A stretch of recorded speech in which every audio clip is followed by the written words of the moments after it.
What if the real reason the Titanic never should have sunk is because it carried the actual cursed mummy of Pharaoh, Amenra, and the iceberg was only the final warning? 1912 London British Museum secretly sells cursed board No.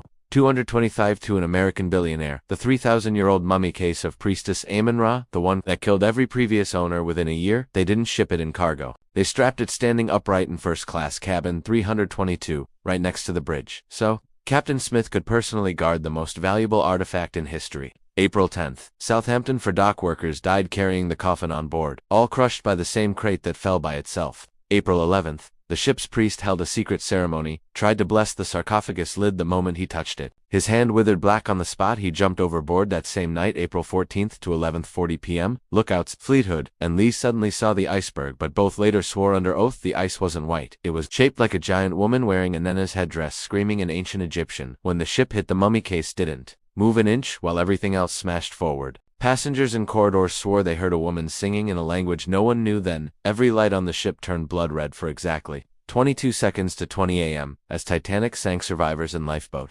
7 watched the ship go down and saw a golden sarcophagus lid floating perfectly upright face of Amun-Ra, smiling at the moon before the sea dragged it straight down like it had weight of a mountain. The Carpathia rescue logs were censored, but one deleted page leaked in 1970.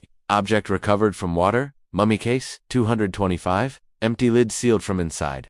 The empty coffin was quietly shipped to New York, stored in a warehouse that burned down exactly 7 days later. Every firefighter who entered died within a month. To this day, if you visit the Titanic wreck on sonar, the mummy case is still there, standing upright in first-class corridor, perfectly preserved. In every submersible that gets too close, records the same female voice on hydrophone singing the same ancient death hymn in perfect modern English. Thank you for the ride. I always wanted to see America. The Titanic didn't sink because of ice. It sank because Egypt's most cursed priestess finally found a ship big enough to carry her vengeance across the ocean, and she's still down there waiting for the next one.